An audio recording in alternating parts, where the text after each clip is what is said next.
Hello मेरे प्यारे प्यारे बच्चों, कैसे हो आप लोग। तो स्वागत है एक बार फिर से हमारे प्यारे से चैनल माहेश्वरी क्लासेस के अंदर। और आपके यस सर आपके सामने आ गए हैं। बेसिक्स ऑफ केमिस्ट्री हम लोग पढ़ रहे हैं, basic concepts of chemistry chapter number 1। शुरुआत हमने बहुत ही प्यारे ढंग से करी थी बेटा कि सबसे पहले मैटर क्या होता है वो देखा था, स्टेट्स ऑफ मैटर पढ़ी थी, सॉलिड लिक्विड गैस पढ़ा था बिल्कुल जीरो से। इंटर कन्वर्जन क्या होता है, सॉलिड लिक्विड में कैसे चेंज होगा, टेम्परेचर प्रेशर का क्या रोल रहेगा इनके अंदर। ओके, ये सारी बातें हमने करी थी। पीरियोडिक टेबल को हमने बिल्कुल ढंग से पढ़ी थी। देन मैंने आप लोगों को एटॉमिक नंबर्स निकालना सिखाया। ओके, ये सारी बातें हमने करी। धीरे धीरे हम लोग चैप्टर के अंदर घुसे, हमने एसआई यूनिट्स पढ़ी, सिग्निफिकेंट फिगर्स पढ़े, साइंटिफिक नोटेशंस पढ़े। एंड देन कल जो हमारी प्रीवियस क्लास थी उसमें हमने देखा मोल कॉन्सेप्ट। और मोल कॉन्सेप्ट के बाद में आज हम लोग लेकर आए हैं आप लोगों के लिए एक बहुत ही प्यारा सा टॉपिक है, that is empirical and molecular formula. ठीक है, बहुत अच्छा टॉपिक है, बहुत शानदार टॉपिक है। कंसिस्टेंट रह के पढ़ो बेटा, आप लोगों को सारी चीज़ें समझ में आएगी। मुझे पता है आप लोग अगर ये वीडियो देख रहे हैं तो आप में 100% पोटेंशियल है, आपका मन है पढ़ने का, तभी आप लोग एनरोल हुए हैं, राइट। और अगर मन है तो बस ज़रूरी है उस मन को कांस्टेंट रखना, उस मन के ऊपर कंट्रोल रखना कि नहीं हम लोग पढ़ पाएंगे और हमें करके दिखाना ही है। क्योंकि कुछ पाने के लिए कुछ खोना नहीं पड़ता है, कुछ पाने के लिए कुछ करना पड़ता है और वो हमें करके दिखाना पड़ेगा, राइट। मेहनत करनी पड़ेगी, अपने मन के ऊपर कंट्रोल रखिए, हर तरीके के डिस्ट्रैक्शंस को अवॉइड करिए और आगे बढ़ते जाइए और पढ़ते जाइए। Welcome to the Maheshwari classes, एक बार फिर से स्वागत है। और एम्पेरिकल एंड मॉलिक्यूलर फार्मूला की शुरुआत हम लोग कर रहे हैं। देखिए एम्पेरिकल फार्मूला होता क्या है, एम्पेरिकल फार्मूला होता क्या है, ये स्मॉलेस्ट होल नंबर रेशियो से जो फार्मूला बनता है वो एम्पेरिकल फार्मूला होता है। एग्जाम्पल लेते हैं, मान लेते हैं एक मॉलिक्यूलर फार्मूला हमने लिखा C6H12O6। मान लेते हैं हमने एक मॉलिक्यूलर फार्मूला लिखा C6H12O6 और अब मैं इसका जब रेशियो लूँ तो CHO 6 12 6, ये इसका रेशियो जो आएगा 1:1। तो ये स्मॉलेस्ट होल नंबर रेशियो के अंदर अब यहाँ से एक फॉर्मूला क्रिएट होता है, carbon is 1, hydrogen is 2, oxygen is 0। ये जो पार्ट प्रिपेयर हुआ है इसे आप क्या कहेंगे, इसे आप क्या कहेंगे, एम्पेरिकल फार्मूला, एम्पेरिकल फार्मूला। और जब एम्पेरिकल फार्मूला को हम लोग पूरी तरीके से बेसिकली एक n फैक्टर होता है, इस n वैल्यू से हम लोग जब एम्पेरिकल फार्मूला को मल्टीप्लाई कर देते हैं तो ये मिलके बना देता है क्या, molecular formula, molecular formula. Sir अब n क्या होता है तो धीरे धीरे सीखेंगे, अभी एक बार यहाँ पे शुरुआत करिए। एम्पेरिकल फार्मूला क्या होता है, सबसे छोटा होल नंबर रेशियो वाला फार्मूला। और जब इस फार्मूले के साथ में हम लोग n मल्टीप्लाई करते हैं तो ये बन जाता है हमारा क्या, कंप्लीट फार्मूला, जिसे हम क्या कहते हैं, मॉलिक्यूलर फार्मूला।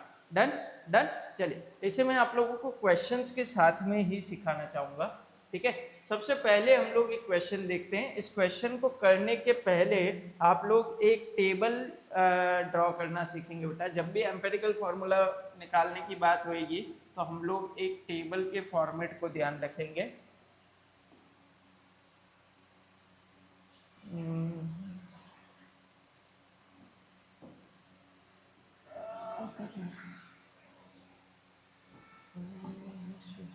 ओके,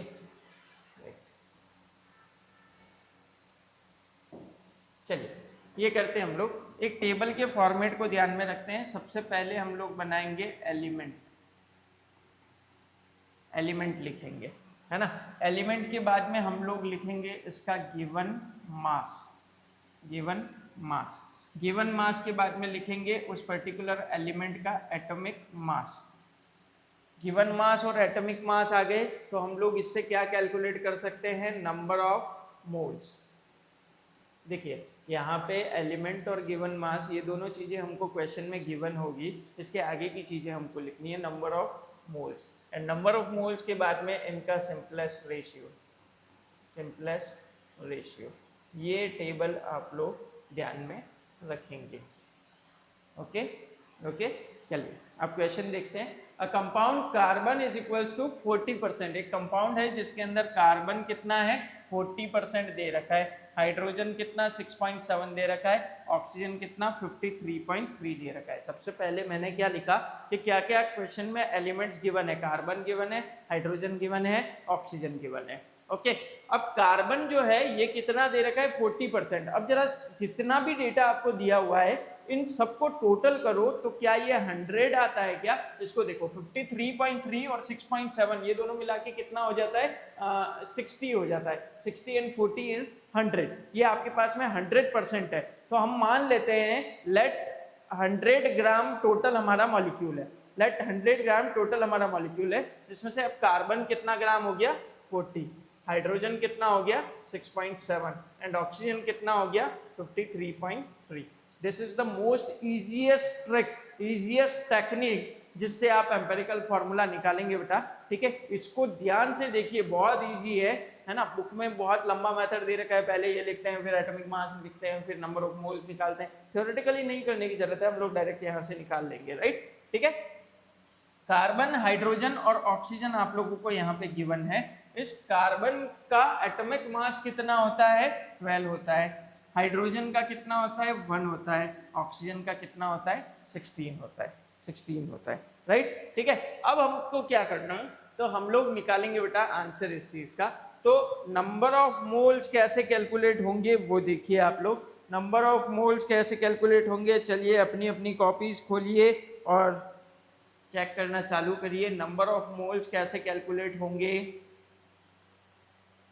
जल्दी से देखिए।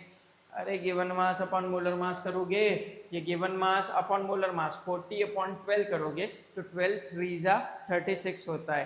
ठीक है, तो हम लोग इसको नियर अबाउट अप्रॉक्सीमेट कैलकुलेशन से अगर लेते हैं तो 12 4 जा 48 3 जा 3 टाइम्स इसको एक बार मान लेते हैं हम लोग। ठीक है, इसको नियर अबाउट हम लोग 6 टाइम मान लेते हैं और इसको 16 इंटू 3 3 6 18 3 बन जा 348 एंड 16 इंटू 4 64 होता है। ठीक है, तो पास में वैल्यू कौन सी आ रही है 48 ठीक रहेगा, तो 3 टाइम्स में हम लोगों ने क्या किया ये ले लिया।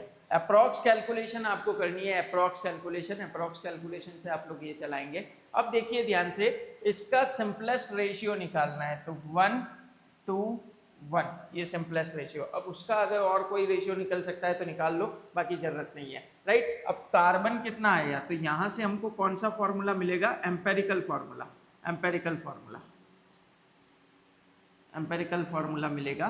कार्बन कितना आया 1, कार्बन कितना आया 1, हाइड्रोजन कितना है 2 एंड ऑक्सीजन कितना है 1। देखिए कार्बन कितना आया 1, हाइड्रोजन 2, ऑक्सीजन 1, ये निकल गया हमारा क्या एम्पेरिकल फॉर्मूला, ये निकल गया एम्पेरिकल फॉर्मूला। अरे सर ये क्या कर दिया सर, बहुत इजी, मजा आ गया सर। ठीक है, तो आयो बेटा फटाफट, बहुत मजा आएगा इनके क्वेश्चंस करने में। ठीक है, CH2O ये हमारा क्या निकला एम्पेरिकल फॉर्मूला। अब एम्पेरिकल फॉर्मूला को यूज लेके पूछा क्या है मॉलिक्यूलर फॉर्मूला निकालना है। तो मॉलिक्यूलर फॉर्मूला निकालने के लिए सबसे पहले फॉर्मूला मालूम होना चाहिए कि एम्पेरिकल फॉर्मूला इंटू एन, इससे क्या निकलेगा मॉलिक्यूलर फॉर्मूला निकलेगा, राइट। मॉलिक्यूलर फॉर्मूला निकालने के लिए n इंटू एम्पेरिकल फॉर्मूला करना पड़ेगा। तो n कैसे निकलेगा सर, तो n is equals to molecular mass upon empirical formula mass, ये करना पड़ेगा। n into empirical formula, n कैसे निकालोगे जो आपको मॉलिक्यूलर मास क्वेश्चन में गिवन हो, और एम्पेरिकल फॉर्मूला जो आया उसका मास निकाल के आप लोग करेंगे ये वाला पार्ट। ठीक है, मैं इसको थोड़ा सा शिफ्ट करता हूँ, ये छोटा सा कर दिया हमने, इसको मैंने यहाँ पे शिफ्ट कर दिया। ओके राइट, चलिए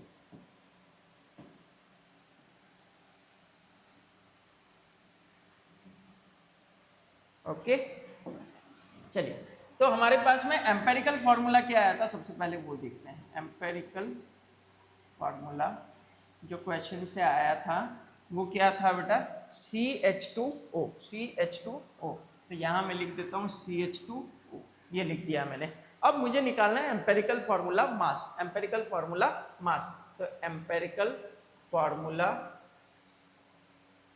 मास इज इक्वल्स टू, कैसे निकालेंगे, कार्बन एक है तो कार्बन का मास कितना होता है 12, हाइड्रोजन 2 है 1 इंटू 2 तो 2 हो जाएगा, ऑक्सीजन एक है 16 हो जाएगा, and 16 plus 14 is equals to 30। ये आपका एम्पेरिकल फॉर्मूला मास निकल गया। ठीक है, नाउ निकालना है एन। एन कैसे निकालते हैं, molecular mass upon empirical formula mass. Question में मॉलिक्यूलर मास कितना दे रखा है 60, तो 60 upon empirical formula mass 30 is equals to 2। N की वैल्यू आ गई भैया, तो अब मॉलिक्यूलर फॉर्मूला निकालना is quite easy. Molecular formula निकालना इजी है, तो N is 2 and empirical formula is CH2O, तो दैट इज C2H4O2 हमारा आंसर।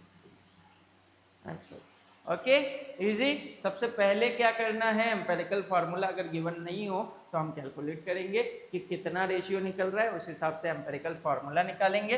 देन हम लोग क्या करेंगे कि एम्पेरिकल फार्मूला को यूज लेके और मॉलिक्यूलर फार्मूला कैलकुलेट कर लेंगे। Quite easy, very easy. ठीक है, जल्दी से करिए, हम लोग अगला क्वेश्चन की तरफ बढ़ते हैं, और अगला क्वेश्चन बहुत ही अच्छा क्वेश्चन होगा। ठीक है, चलिए नेक्स्ट आता है बेटा, अगर आपको कार्बन 38% इतना दिया जाए, ठीक है, हाइड्रोजन इतना दिया जाए, ऑक्सीजन इतना दिया जाए, एम्पेरिकल फार्मूला क्या होगा। सिर्फ एम्पेरिकल फार्मूला पूछा है क्वेश्चन। वीडियो को पॉज करिए और एक बार पहले सेल्फ सॉल्व करने की कोशिश करिए। ठीक है, वीडियो को पॉज करके एक बार बेटा सेल्फ सॉल्व करने की कोशिश कर लो।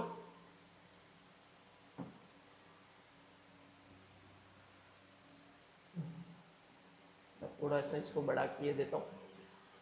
ठीक है, वीडियो को पॉज करके एक बार सेल्फ सॉल्व करिए, मैं बताता हूँ आपको। सबसे पहले टेबल कैलकुलेट कर लेते हैं हम लोग।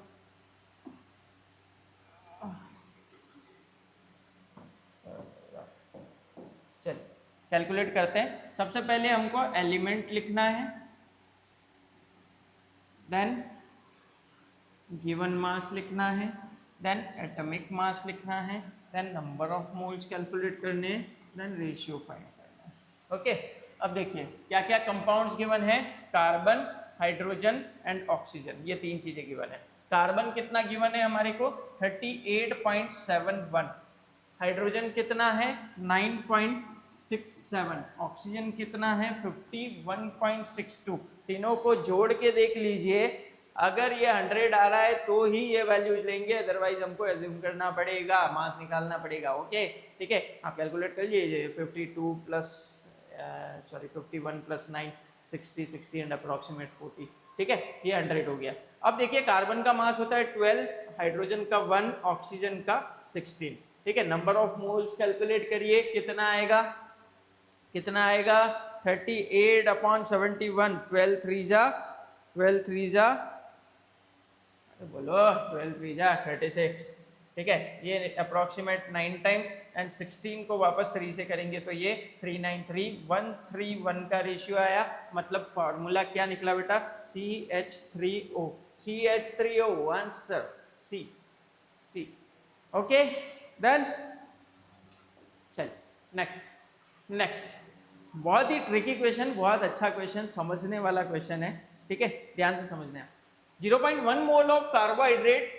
ठीक है, सबसे पहले लिखते हैं क्या गिवन है हमको।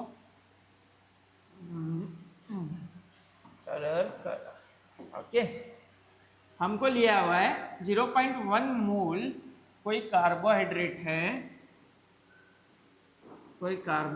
है, जिसके अंदर एम्पेरिकल फॉर्मूला आपको दे रखा है CH2O। ठीक है, जिसमें हाइड्रोजन कितना है 1 ग्राम हाइड्रोजन है।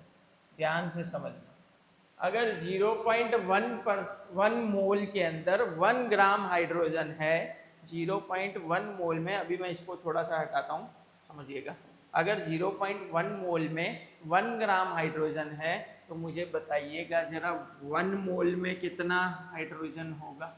1 मोल में कितना हाइड्रोजन होगा? 0.1 में 1 है तो 1 में क्या ये बढ़ेगा क्या? 10 ग्राम हाइड्रोजन हो जाएगा क्या? बोलिए बताइए। 0.1 मोल अगर लेते हैं तो उसमें 1 ग्राम हाइड्रोजन होता है, ठीक है। तो अगर 0.1 से 1 करेंगे तो 10 टाइम्स बढ़ा ना, 0.1 से 10 टाइम्स बढ़ा तो 1 से भी 10 टाइम बढ़ जाएगा, राइट राइट। चलिए चलिए आगे बढ़ते हैं, आगे बढ़ते हैं। जनरल फॉर्मूला क्या होता है कार्बोहाइड्रेट का? General formula of carbohydrate, carbohydrate, carbohydrate का फॉर्मूला और एल्केन का फॉर्मूला सेम होता है बेटा, CnH2n, CnH2n, क्या लिखा मैंने, CnH2nOn, ये फॉर्मूला होता है। अब देखो एल्केन का कैसा होता है, CnH2n+2, ठीक है, बस इसके अंदर +2 की जगह पे ON लिख देते हैं हम लोग, ON, ठीक है। अब इसमें क्या है, देखो जरा हाइड्रोजन को देखना, हाइड्रोजन को देखना, हाइड्रोजन कितना है, 2n है, 2n है, तो क्या 2n इज इक्वल्स टू 10 दे रखा है क्या, 10 ग्राम दे रखा है, 2n इज इक्वल्स टू 10 ग्राम। क्यों क्यों लिखा मैंने ऐसा, क्योंकि एक हाइड्रोजन जो होता है वो 1 ग्राम होता है, ठीक है। तो यहाँ पे 2n इज इक्वल्स टू 10, तो n इज इक्वल्स टू कितना आएगा बेटा, n इज इक्वल्स टू कितना आएगा, 5। दैट मीन्स हाइड्रोजन हमारे पास में कितने निकले, 5। एक हाइड्रोजन 5 है और 2n की वैल्यू कितनी है, 10 है, मतलब हाइड्रोजन 10 होंगे। तो ऐसा ऑप्शन ढूंढो चारों में जिसमें हाइड्रोजन 10 है, हाइड्रोजन 10 सिर्फ इसमें नजर आ रहे हैं, आंसर ये हो जाएगा, आंसर ये हो जाएगा। क्या किया समझिए, छोटी सी कैलकुलेशन थी यार, मोल कॉन्सेप्ट से रिलेटेड है। 0.1 मोल अगर कार्बोहाइड्रेट है उसमें 1 ग्राम है, तो 0.1 का 10 टाइम्स कितना होता है, 1, तो 1 का भी 10 टाइम्स कितना होगा, 10, ठीक है। तो 2n की वैल्यू मिल गई हमको 10 gram, 10 gram is equal to 2n लिख दिया, तो 2n की जगह पे मतलब हाइड्रोजन कितना है, 10 है, तो बस यहाँ ढूंढ लो ना हाइड्रोजन 10 कहाँ है फॉर्मूला में, ओके राइट। चलिए चलिए गुड, नेक्स्ट करते हैं, नेक्स्ट करते हैं। Determine the empirical formula of an oxide, ये एनसीईआरटी का क्वेश्चन है बेटा, ये एनसीईआरटी का क्वेश्चन है, बहुत अच्छा क्वेश्चन है, इसको हम लोग करते हैं।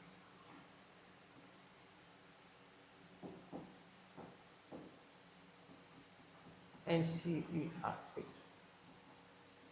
एनसीईआरटी देखिए, सबसे पहले वही टेबल बनाते हैं हम लोग, element, atomic mass, sorry given mass,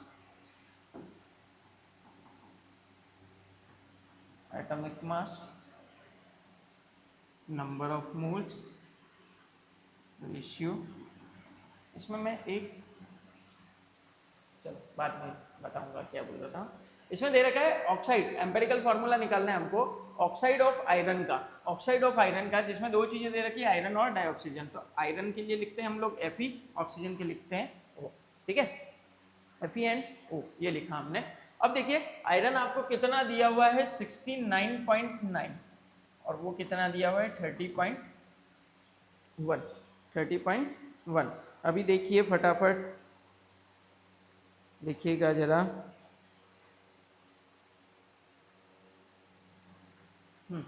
हुआ। चलिए आयरन का एटॉमिक मास कितना होता है बेटा, 55.5 होता है, हम लोग नियर अबाउट 56 कैलकुलेट कर लेते हैं, ऑक्सीजन का 16 होता है, ठीक है। इसको आप जब सॉल्व करेंगे तो सॉल्व करेंगे बेटा तो कैलकुलेटर यूज लेना पड़ेगा हमको, यहाँ पे थोड़ा सा ये आएगा 1.25 और ये आएगा 1.88, ठीक है। अब देखिए ये नंबर ऑफ मोल्स निकले, यहाँ पे मैंने अप्रॉक्स कैलकुलेशन नहीं ली है क्योंकि ये बहुत ज़्यादा डिफरेंस में आता है, ये नियर अबाउट 2 के आसपास पहुँच गया, इसको मैं 2 ले सकता था, लेकिन यहाँ पे वापस से 2 और 1 दोनों के बीच में जा रहा है, तो ये नहीं लूँगा मैं। 1.25, 1.88। अब मुझे इसका रेशियो निकालना है तो क्या करूंगा, इसमें से सबसे छोटी डिजिट है उसको दोनों से डिवाइड कर दो, तो 1.25 सबसे छोटा है, 1.25 अपॉन 1.25 1, एंड 1.88 अपॉन 1.25 आप लोग कैलकुलेटर या सेल्फ सॉल्व करेंगे तो ये 1.5 आएगा, 1.5 आएगा। प्रॉब्लम इस क्वेश्चन में प्रॉब्लम क्या है, इस क्वेश्चन में प्रॉब्लम ये है इस क्वेश्चन में प्रॉब्लम ये है कि रेशियो आ गया है फ्रैक्शंस में, रेशियो जो आया वो फ्रैक्शन में आया है, ठीक है, रेशियो जो आया वो फ्रैक्शन में आया है। किस तरीके का फ्रैक्शन है जो देखिए समझिए, Fe कितना है 1 और ऑक्सीजन कितना है 1.5, तो ऐसा तो कोई फॉर्मूला होता ही नहीं, ऐसा तो कोई फार्मूला होता ही नहीं है। हमको क्या करना है, इस तरीके से इसको मल्टीप्लाई करें, रेशियो यही रहे, फॉर्मूला बन जाए, ठीक है। तो इसको पूरे को 2 से मल्टीप्लाई कर देता हूँ, तो ये 2 हो जाएगा और ये 3 हो जाएगा। फॉर्मूला क्या बनेगा बेटा, Fe कितना है 2, ऑक्सीजन कितना है 3, ये ही इसका एम्पेरिकल फॉर्मूला होगा और ये ही इसका मॉलिक्यूलर फार्मूला होगा। आया समझ में, ठीक है। चलिए डन डन। लास्ट क्वेश्चन करते हैं हम लोग। कार्बन आपको दे रखा है 26.59 और हाइड्रोजन दे रखा है 2.22, ठीक है। Carbon is 26.59, hydrogen is 2.22। इसमें देखो एक नया कॉन्सेप्ट दिया है वेपर डेंसिटी, तो कॉन्सेप्ट कुछ भी नहीं है। आप वेपर डेंसिटी जब भी दिया हुआ हो, आपको वेपर डेंसिटी जब भी दिया हुआ हो तो वेपर डेंसिटी का ट्वाइस कर दो, ठीक है। वेपर डेंसिटी का क्या करो, ट्वाइस कर दो, तो ये क्या निकल जाएगा, मॉलिक्यूलर मास निकल जाएगा। ये क्या निकल जाएगा, मॉलिक्यूलर मास निकल जाएगा। तो यहाँ से आप मॉलिक्यूलर मास कैलकुलेट कर सकते हैं, कितना आ जाएगा 90, ठीक है। और फिर ये डेटा को यूज लेके आप लोग, अच्छा इसके अंदर एक चीज़ लिखना रह गया यार, थोड़ा सा क्वेश्चन अधूरा है बेटा।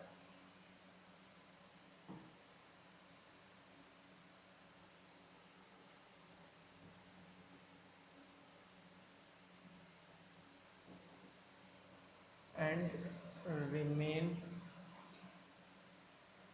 इज ऑक्सीजन, ठीक है। बाकी क्या है, ऑक्सीजन, मतलब 26.59 तो कार्बन, हाइड्रोजन इतना है और बचा हुआ कितना है, ऑक्सीजन है। वेपर डेंसिटी आपको 45 दे रखी है, वेपर डेंसिटी का ट्वाइस करेंगे तो मॉलिक्यूलर मास निकलेगा 90।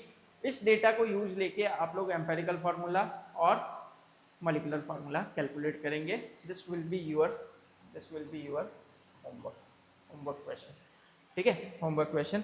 चलिए एक क्वेश्चन मैं आप लोगों को करवाना चाह रहा हूँ, हमारे मॉड्यूल के अंदर आया है ये क्वेश्चन, बहुत ही प्यारा सा क्वेश्चन है।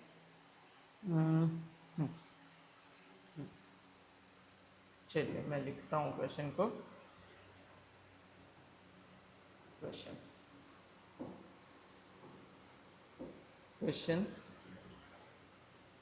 a compound contains atoms of 3 elements in A, B and C। 3 elements के एटम्स है A, B और C। if the oxidation number का मतलब होता है बेटा चार्ज, है ना, ऊपर चार्ज लेना। if the oxidation number of A is +2, B is +5 and that of C is -2, the possible formula of the compound is, the possible formula of the compound is, ठीक है। तो फॉर्मूला क्या होगा बेटा इस कंपाउंड का, options है हमारे पास में A3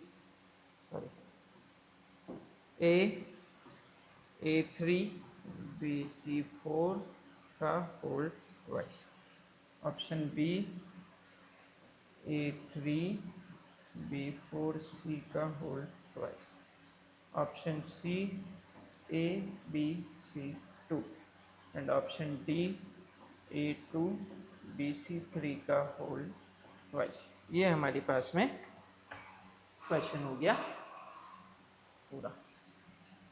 अभी मैंने सिर्फ क्वेश्चन लिखा है, ठीक है। बहुत अच्छा क्वेश्चन लगा मुझे, इसलिए मुझे लगा कि आप लोगों को मुझे बताना चाहिए, तो मैंने आपको बताया। आपको तकलीफ़ देने के लिए मैं क्षमा चाहूँगा।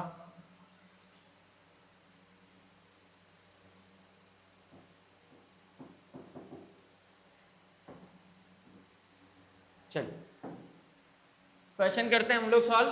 सबसे पहले हमको दे रखा है क्या, 3 एलिमेंट्स दे रखे हैं ए बी और सी। ठीक है, हम लिख देते हैं ए बी और सी। ठीक है, ये लिखा हुआ है। ए का चार्ज है +2, बी का है +5, सी का है -2। पॉसिबल फार्मूला निकालना है, कोई टीजी। ठीक है, चारों फार्मूला को यूज लो। ठीक है, सबसे पहला लेते हैं A3। ए का चार्ज कितना है +2 तो +2 × 3।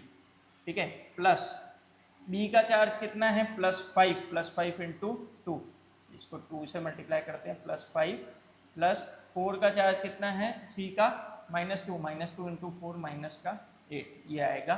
ठीक है, इन सब का सम करेंगे हम लोग। बी A3 तो ए का कितना आता है बेटा +2 × 3 करेंगे, प्लस B4 इसको ट्वाइस से, ये ट्वाइस है ना तो ट्वाइस से मल्टीप्लाई कर देते हैं। B4 तो +5 × 4। ठीक है, +5 × 4 20 लिख देता हूँ मैं डायरेक्ट। एंड C2 सी है, ओनली सी है तो -2 ये लिख देते हैं।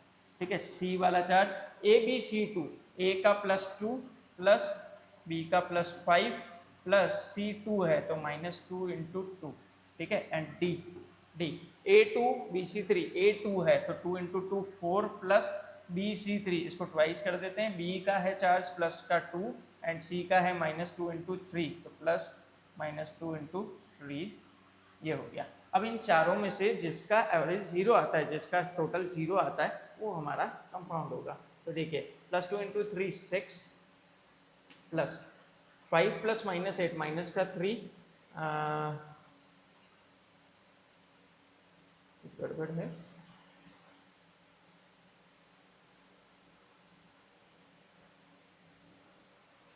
प्लस -3 × 6 ओके माइनस का 6 हो जाएगा। ये 0 आ गया बेटा, आंसर यही निकल गया हमारा, यही निकल गया। +5 और -8 माइनस का 3 आएगा, -3 × 2 माइनस का 6 आएगा, 6 उधर से आया, 6 + 6 आगे भी चेक कर लीजिए। 2 + 3 सॉरी 2 × 3 6 प्लस 20 - 2 18, 18 2 या 36 तो ये 6 - 36 आएगा। ये किसी हालत में 0 नहीं हो सकता है। 7 7 - 4 ये आएगा 4 एंड -6 + 2 माइनस का 4 + 4 - 4